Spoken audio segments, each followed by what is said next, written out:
Bulan keluarga adalah momen bagi kita untuk meneguhkan kembali panggilan keluarga Kristen. Karena di tengah perubahan zaman, keluarga berhadapan dengan banyak tantangan. Kesepian di usia lanjut, kekerasan, pornografi, self-harm, hingga krisis identitas generasi muda. Itulah sebabnya bulan keluarga tahun 2025 diawali dengan rangkaian Kapita Selecta yang membahas isu-isu nyata keluarga dari berbagai perspektif iman.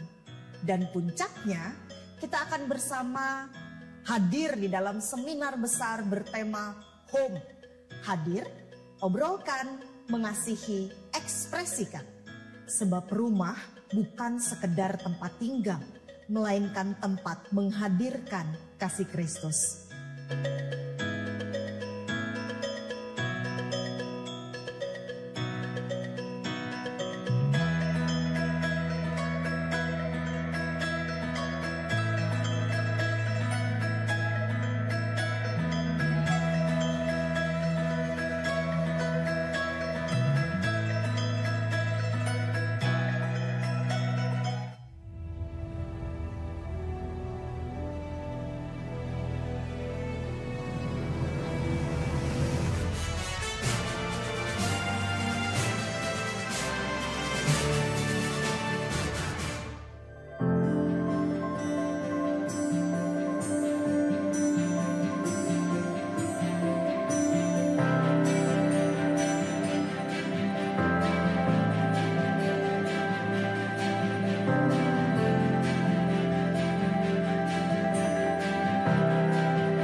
Jemaat diundang untuk bangkit berdiri. Kita akan memulai kebaktian pada minggu hari ini. Tuhan gunung batu, tempat perlindunganku. Di sepanjang hidupku. Tuhan yang membebaskan aku dari jerit maut. Pakailah hidupku untuk menyatakan kasih-Mu. Haleluya, ku mau bersorak riang memuliakan Tuhan. Jiwaku, napasku, hidupku adalah milik Tuhan.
Saudara-saudara, pertolongan kita adalah di dalam nama Tuhan yang menjadikan langit dan bumi, yang kasih dan kesetiaannya kekal untuk selama-lamanya dan tidak pernah meninggalkan perbuatan tangannya.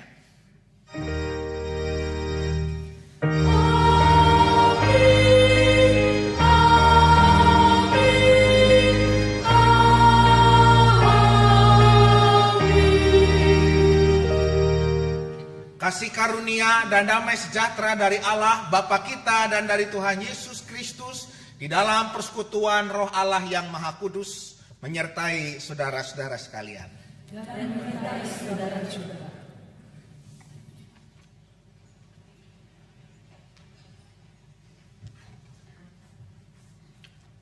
Selamat pagi Bapak Ibu. Bapak Ibu tahu lagu Keluarga Cemara? Film, tahu ya? Pasti tahu ya. Harga yang paling berharga adalah keluarga. Istana yang paling indah adalah keluarga. Puisi yang paling bermakna adalah keluarga. Mutiara tiada tara adalah keluarga. Selamat pagi Bapak, selamat pagi Ibu. Cukup ya? Nanti dilanjut sama pendeta Ram. Ya, Bapak Ibu, dalam bulan Oktober ini bersama kita akan merayakan bulan keluarga. Keluarga adalah mereka yang kita sebut rumah, tempat kita bertumbuh, saling mengasihi, menopang satu sama lain, dan berbagi keluh kesah.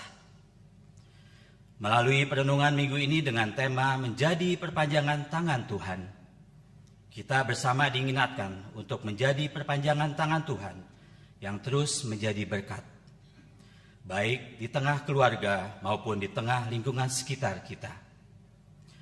Hal ini seturut dengan firman Tuhan dalam 1 Petrus 4 ayat 10. Layanilah seorang akan yang lain, sesuai dengan karunia yang telah diperoleh tiap-tiap orang, sebagai pengelola yang baik dari berbagai anugerah Allah.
Mentaati perintahnya dan melakukan yang Tuhan inginkan.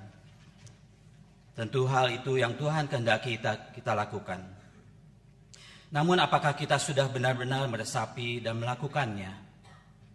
Sering kita sadar mengenai apa yang baik, apa yang semestinya kita lakukan. Namun tak jarang kita hanya berdiam diri dan tak melakukannya. Saat ini mari kita tunduk, mengambil waktu untuk merefleksikan kehidupan kita, memohon agar Tuhan senantiasa menolong kita untuk terus setia melakukan hal-hal yang seturut dengan kehendak-Nya. Mari kita berdoa.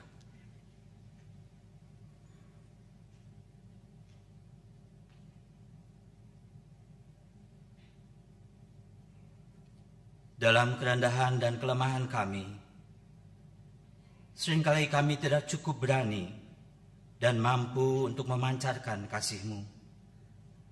Seringkali kami terjebak dalam pikiran kami dan membiarkan semuanya kebaikan-Mu yang kami terima berhenti pada kami sendiri. Ajari dan kuatlah kami, Tuhan. Pakai kami jadi perpanjangan tangan-Mu, supaya kami bisa memancarkan kasih-Mu, menjadi berkat yang menghangatkan lingkungan sekitar kami. Amin.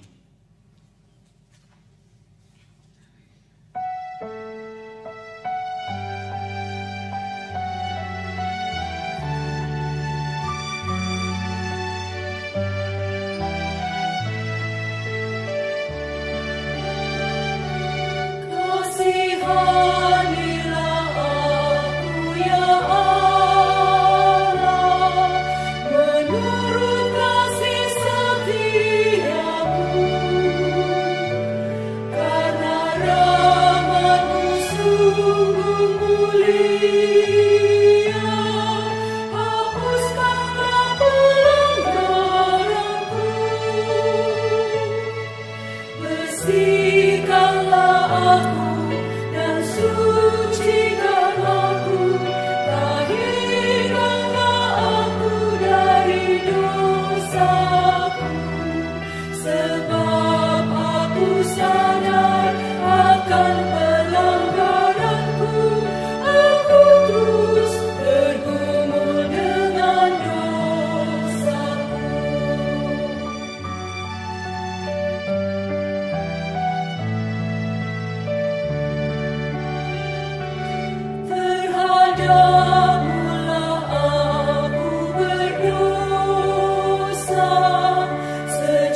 Mari terimalah berkat anugerah dari Tuhan yang dinyatakan dalam Efesus 2 ayat 8-9. Sebab karena anugerah kamu diselamatkan oleh iman, bukan hasil usahamu, tetapi pemberian Allah. Itu bukan hasil pekerjaanmu, supaya tidak ada orang yang memegahkan diri. Demikianlah berita anugerah dari Tuhan. Syukur kepada Allah. Sebagai respon anugerah pendamaian dari Tuhan, mari kita menyanyikan Kidung Keesaan 94. Bukan karena upahmu.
Silakan duduk, saudara.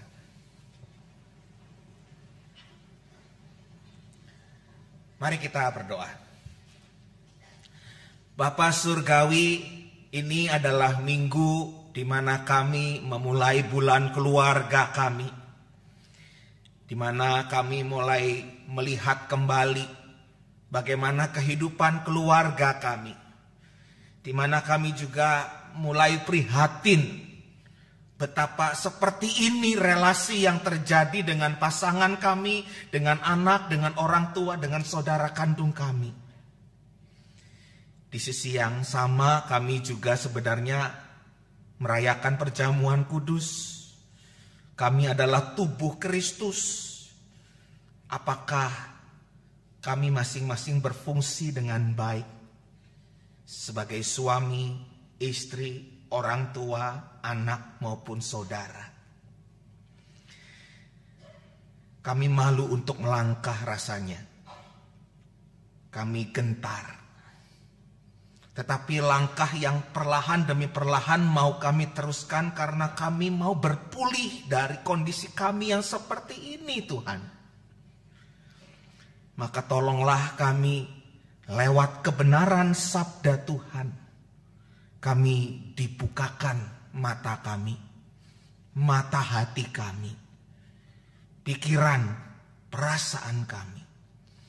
Tetapi juga kami dibaharui dan kami kembali dalam realitas keluarga kami, realitas kehidupan kami sehari-hari. Kami rindu firman itu menjadi pengalaman nyata dalam perjalanan hidup kami ke depan. Ya Tuhan, bersabdalah, dengan kerendahan hati kami mendengar. Di dalam nama Tuhan Yesus Kristus kami berdoa. Amin. Saudara-saudara yang terkasih dalam Tuhan Yesus Kristus, bacaan kita dari Efesus pasal 2 ayat 1 sampai dengan ayatnya yang ke-10.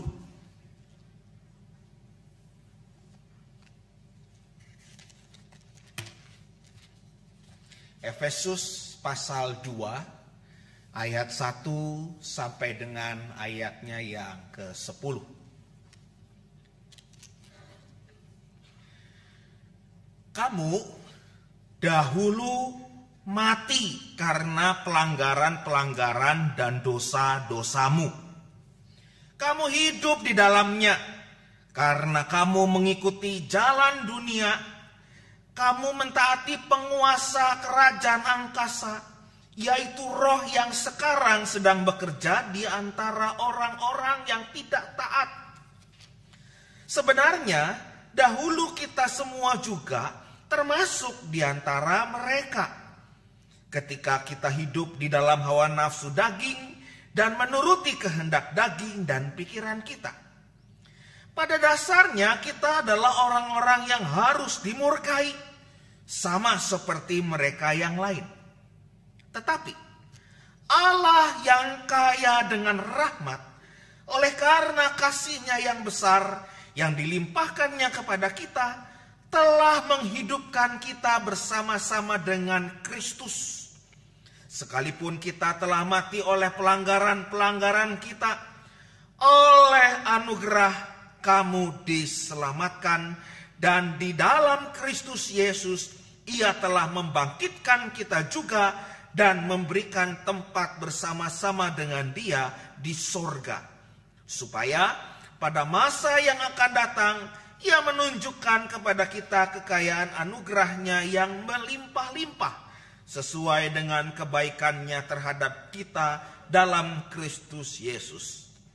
Sebab karena anugerah kamu diselamatkan oleh iman. Itu bukan hasil usahamu, tetapi pemberian Allah. Itu bukan hasil pekerjaanmu, supaya tidak ada orang yang memegahkan diri. Karena kita ini buatan Allah, diciptakan dalam Kristus Yesus untuk melakukan pekerjaan baik yang dipersiapkan Allah sebelumnya.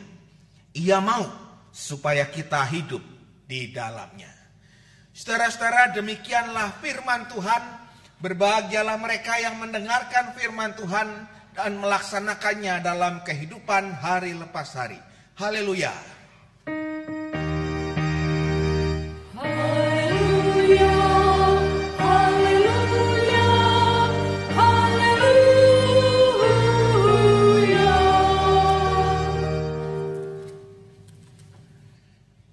Saudara-saudara yang terkasih dalam Tuhan Yesus Kristus, dalam suatu hari Kirun sedang duduk santai di rumahnya.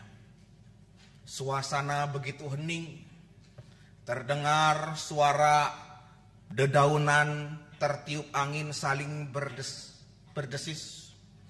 Terdengar juga suara burung berkicauan. Hawa begitu sejuk. Teduh sekali, tenang sekali.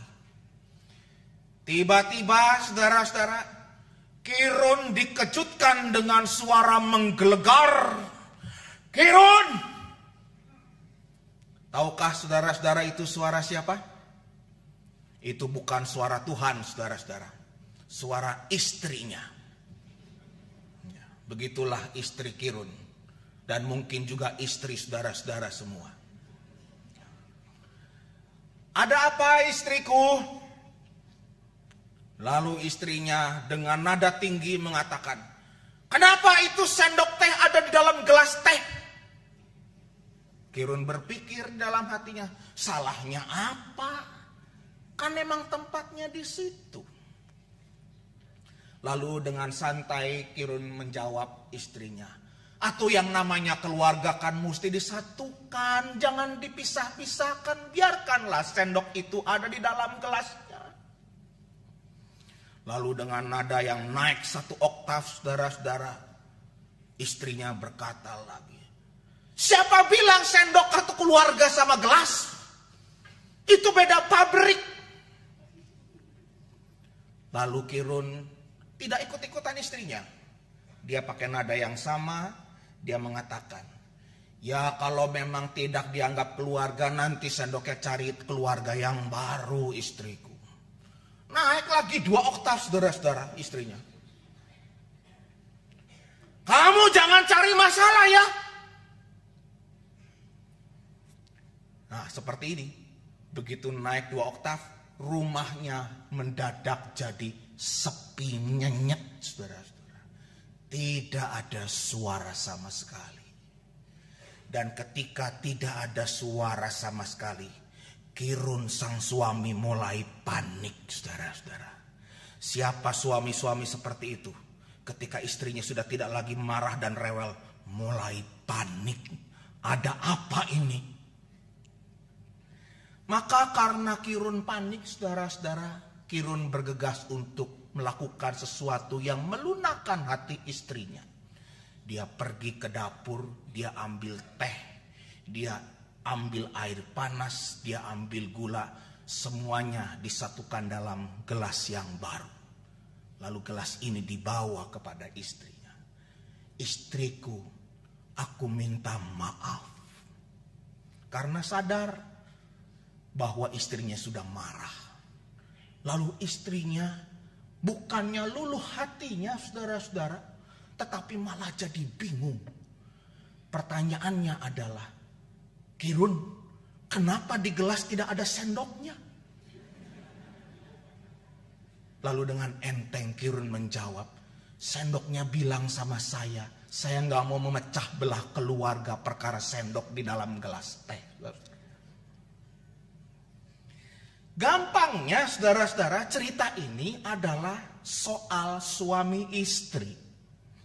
Soal sang suami yang butuh waktu untuk sendirian, butuh waktu untuk tenang, lagi gak mau diajak bicara oleh siapapun juga, cuma mau mendengarkan suara angin yang bertiup-tiupan, suara burung. Tapi sang istri mengatakan tidak bisa. Kamu harus tahu saya lagi repot di dapur. Kamu harus tahu saya lagi capek. Gak bisa kamu santai-santai ada di situ. Sebaliknya, istrinya lelah sekali memasak. Istrinya lelah menyiapkan segala sesuatu. Kirun gak tahu. Kirun lupa mengatakan kepada istrinya, hebat, rajin, luar biasa, butuh dipuji. Dua-duanya tidak menjalankan fungsinya untuk saling mengerti satu sama lain.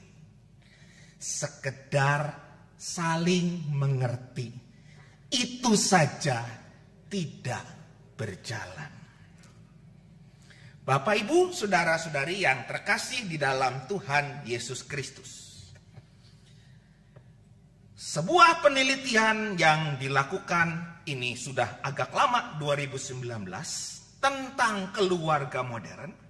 Hanya 46% keluarga yang mengatakan bahwa saya rutin dan punya kebiasaan waktu berkualitas bersama dengan keluarga saya. 46%. Berarti sebagian besar saudara-saudara mengatakan aku sibuk, aku tidak punya banyak waktu. Penelitian yang serupa tentang itu, 30% saudara-saudara, keluarga merasa sulit membangun komunikasi yang mendalam. Bayangkan saudara-saudara kalau udah sulit membangun komunikasi, sulit berbicara, sulit menangkap apa maksudnya. Bukankah di situ kemudian akan bergerak pada situasi yang tambah susah lagi. Ada banyak saudara-saudara, bahkan mungkin kita, saya punya kedekatan fisik, tetapi tidak punya kedekatan hati.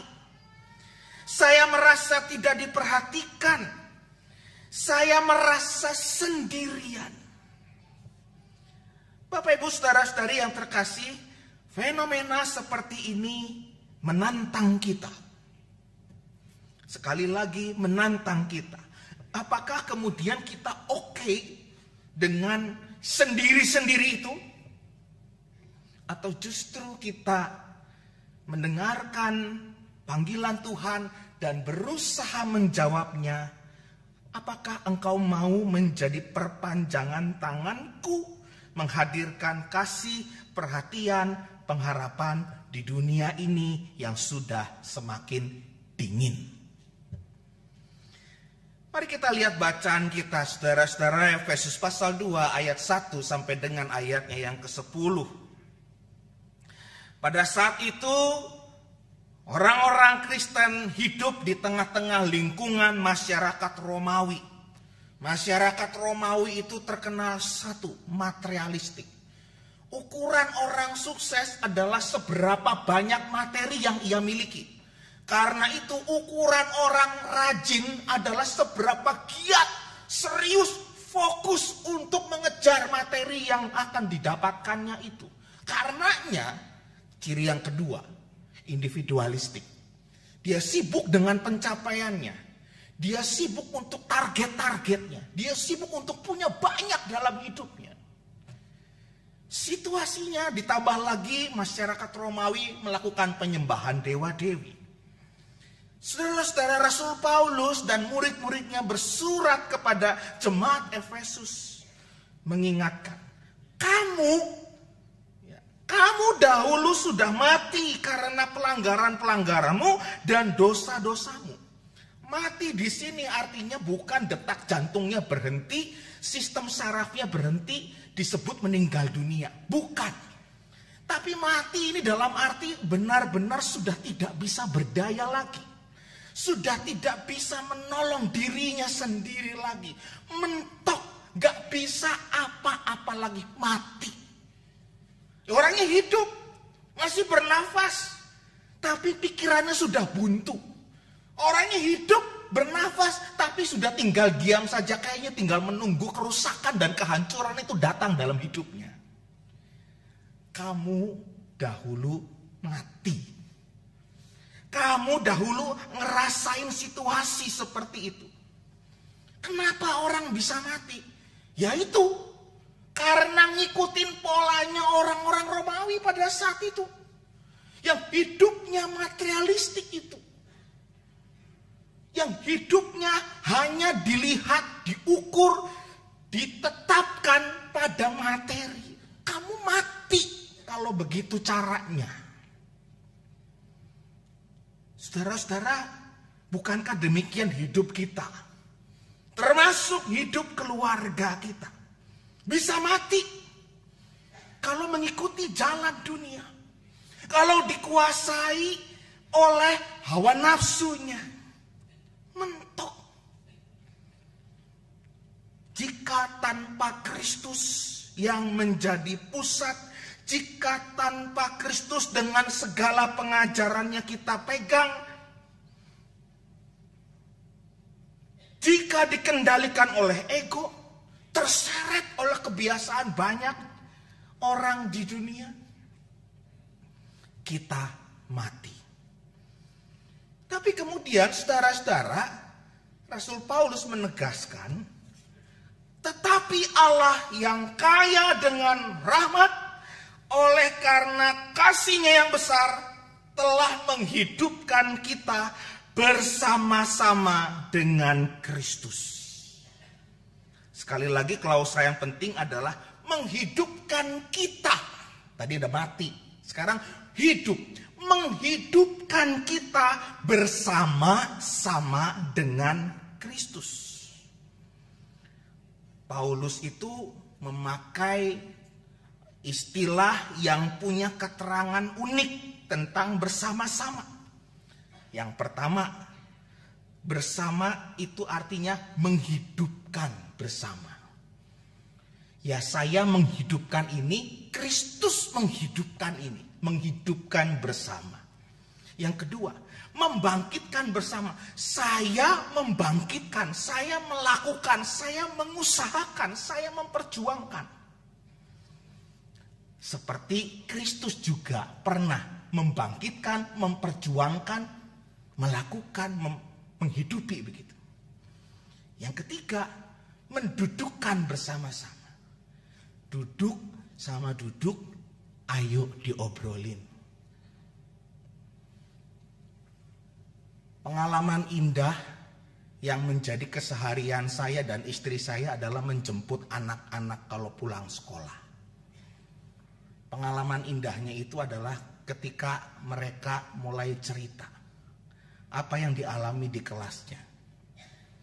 Mulai dari temennya yang baik, temennya yang nakal, mulai dari pelajaran yang susah dan seterusnya. Ada diskusi. Mereka tanya sama kita, serasa kita diajak untuk ikut ada di dalam ruang kelasnya. Tidak ikut masuk. Tapi kita diajak untuk mengalami apa yang terjadi di kelas itu. Lalu duduk diskusi, mau cari informasi, kalau kata papa mama apa ya fenomena seperti ini, teman yang kayak begini kenapa ya. Selain juga berkeluh kesah dan seterusnya. Tapi duduk bersamanya kami itu di mobil itu yang membuat saya jadi semakin paham. Ketika kemudian Rasul Paulus mengingatkan kepada jemaat di Efesus, mendudukkan bersama. Setiap pengalaman hidup kita, setiap kerinduan kita, setiap persoalan keluarga kita, pekerjaan, persoalan di gereja kita, mendudukkan bersama dan mendiskusikannya dengan Tuhan. Tuhan, ini gimana ya? Pengalaman itu ingin mengatakan bahwa Tuhan itu selalu menyediakan waktunya untuk kita. Tuhan selalu menyediakan tenaganya, menyediakan telinganya, menyediakan perhatiannya. Karena Tuhan mau duduk bersama-sama dengan kita. Itu soal sekarang loh. Jadi kata keterangan yang dimaksudkan oleh Rasul Paulus terjadi kemarin, terjadi sekarang, terjadi terus menerus. Itulah Allah yang secara terus menerus mau menyediakan dirinya duduk bersama-sama dengan kita untuk memperbincangkan apapun yang terjadi di dalam hidup kita. Rasul Paulus mengingatkan, sebab kasih karunia kamu diselamatkan oleh iman. Itu bukan hasil usahamu, tetapi pemberian Allah. Saudara-saudara yang terkasih dalam Tuhan Yesus Kristus.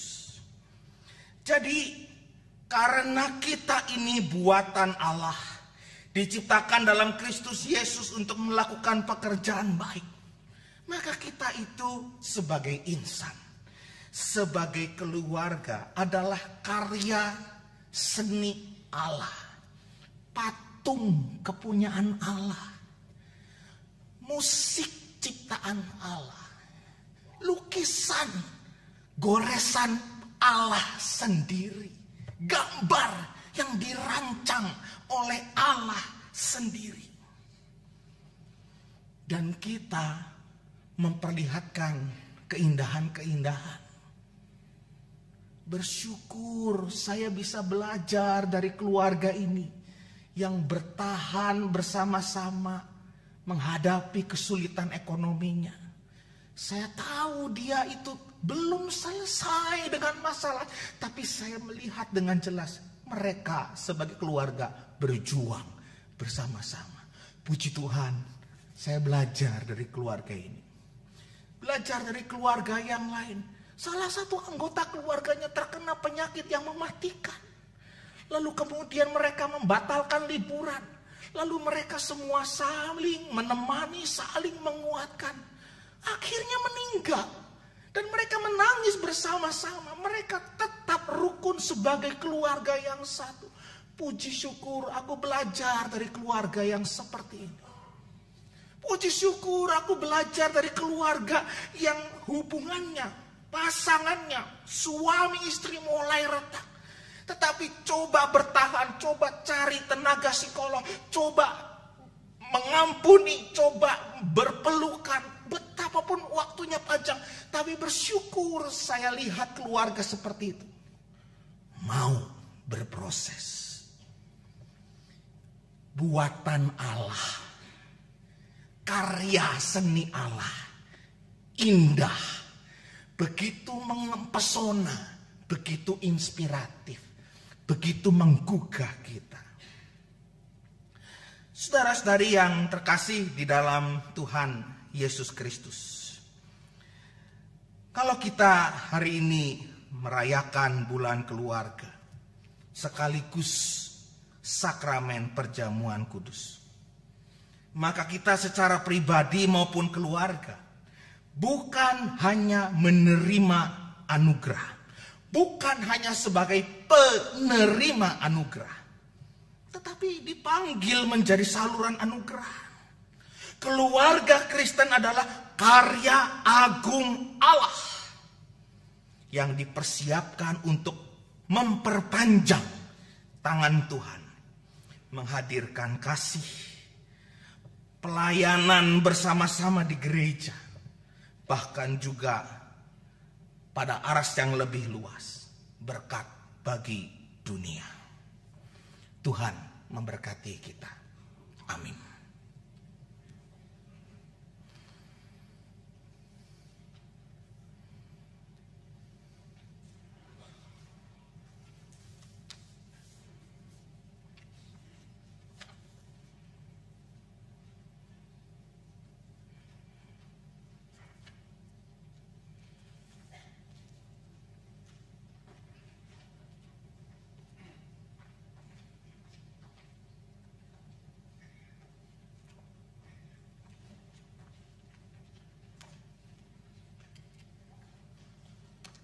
Umat yang kasih Tuhan, saya undang untuk bangkit berdiri.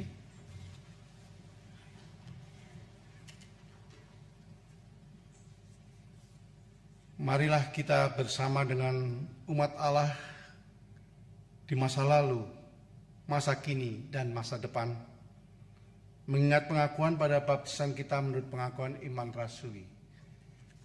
Aku percaya kepada Allah, Bapa yang Maha Kuasa, Khalik langit dan bumi, dan kepada Yesus Kristus Anak yang tunggal Tuhan kita, yang dikandung dari Roh Kudus, lahir dari anak darah Maria, yang menderita sengsara di bawah pemerintahan Pontius Pilatus, disalibkan, mati dan dikuburkan, turun ke dalam kerajaan maut.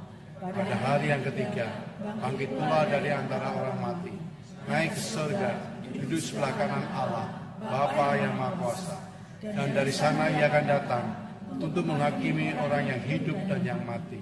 Aku percaya kepada Roh Kudus, gereja yang kudus dan am, persekutuan orang kudus, pengampunan dosa, kebangkitan orang mati, dan hidup yang kekal. Amin.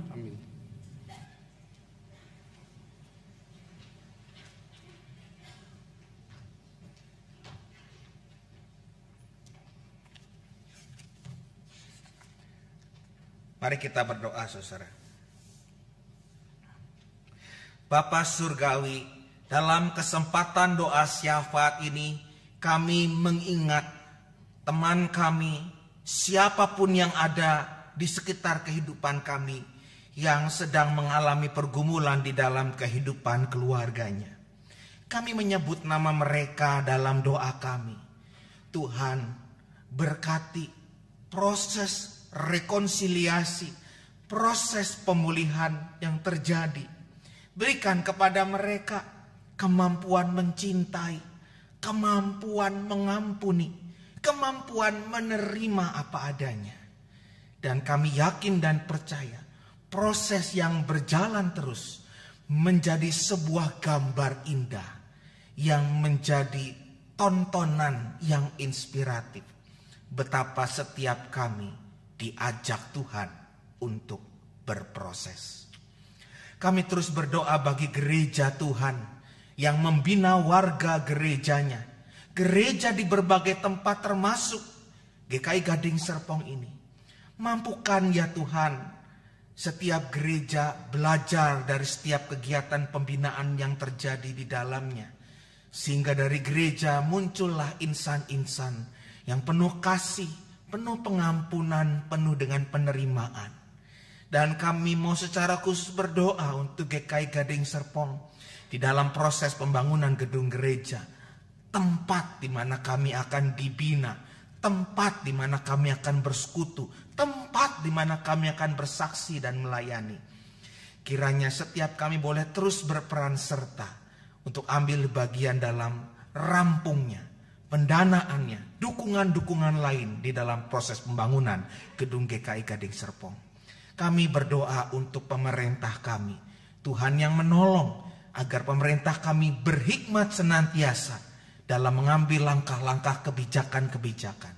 Sehingga mereka bersama-sama dengan kami sebagai warga negara melakukan apa yang baik, yang kudus dan berkenan kepadamu ya Tuhan. Inilah doa syafaat kami di dalam nama Tuhan Yesus Kristus. Amin.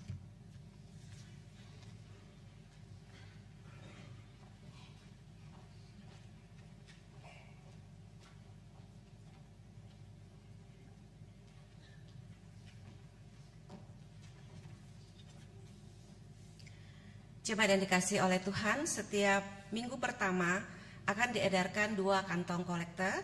Yang kantong kolekte merah adalah untuk persembahan umum dan kantong kolekte warna biru adalah untuk persembahan pembangunan gereja.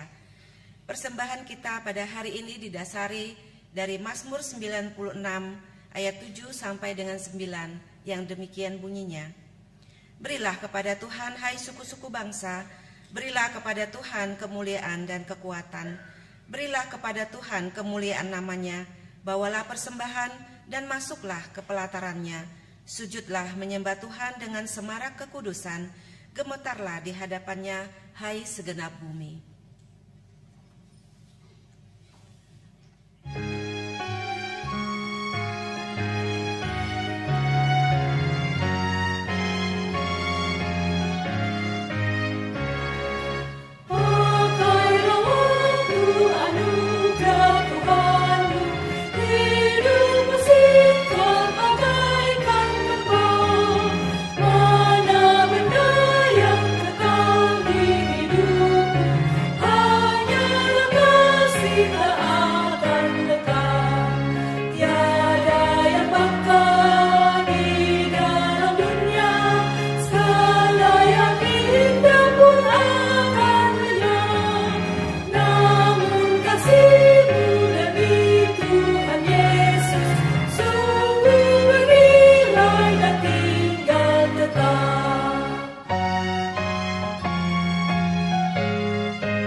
Mari kita bawa persembahan kita di dalam doa.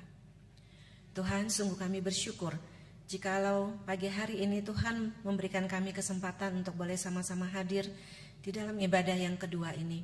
Itu semata-mata adalah karena anugerah Tuhan. Kami juga bersyukur kalau kami boleh diberikan kesempatan untuk memberikan persembahan ini. Biarlah Engkau boleh memakainya hanya untuk perluasan kerajaan-Mu. Dan kami boleh, majelis jemaat dan juga para pengurus komisi, diberikan hikmat bijaksana untuk mempergunakannya menjadi saluran berkat bagi siapapun yang memerlukannya. Terima kasih Tuhan, inilah doa kami yang kami naikkan. Di dalam nama Tuhan Yesus kami mengucap syukur. Amin.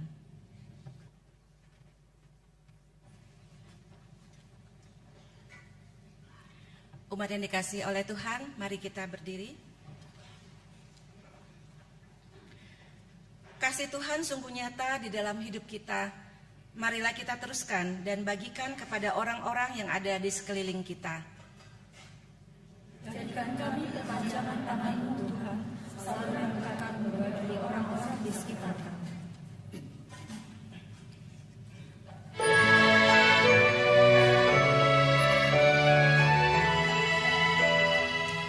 Jalan hidup yang lebar sempit, orang sedih memerang. Tolong mereka yang dalam gelap, bawalah sinar terang.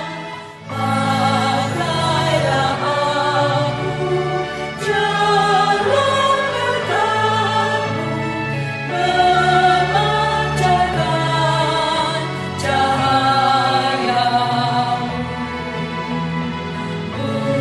Buatlah aku saluran berkat bagi siapa yang bisa menang.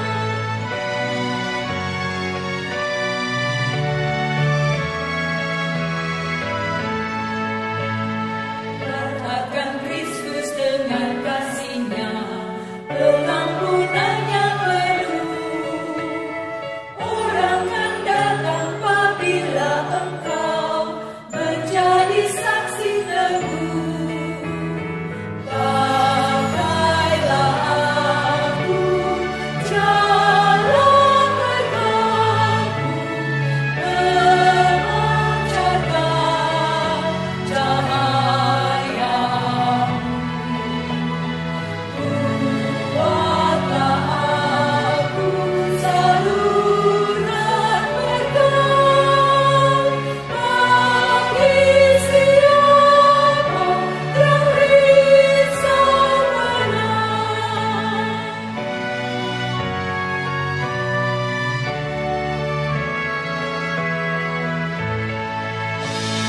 Seperti Tuhan memberi padamu dan mengasihi Engkau, dibantuanmu di mana perlu, Yesus mengutus Engkau.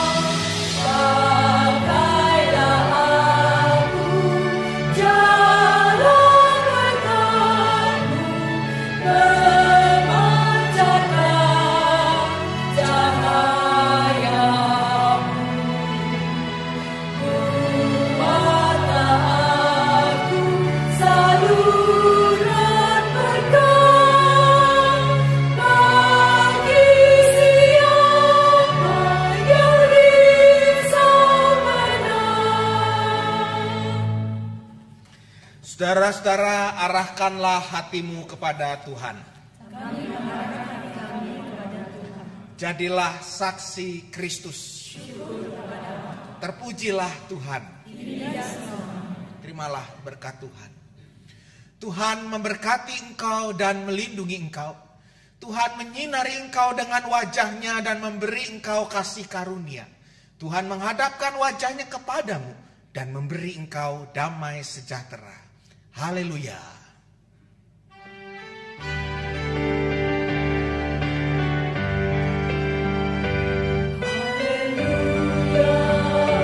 Haleluya, haleluya, amin.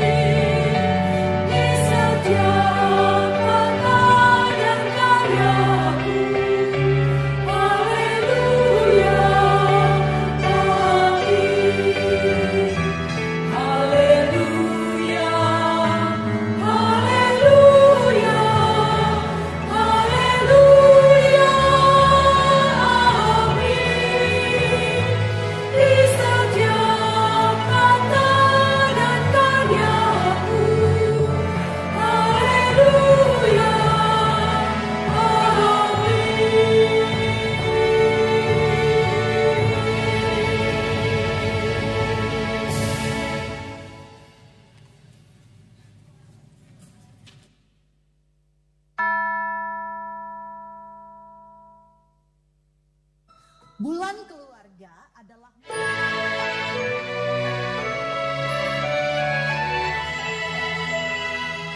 Jalan hidup yang lebar sempit, orang sedih mengerang.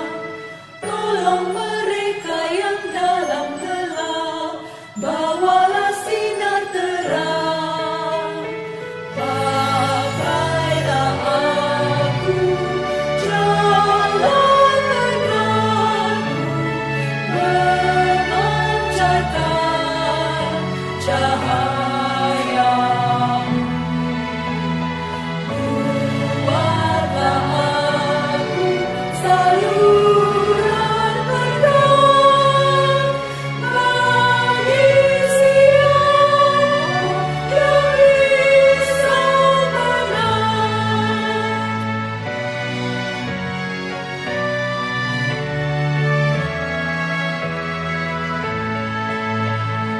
Wartakan Kristus dengan kasih-Nya, pengampunan-Nya penuh. Orang kan datang apabila engkau menjadi saksi teguh. Pakailah aku jalan denganmu, memancarkan cahaya. Buatlah aku saluran terang bagi siapa yang risau menang.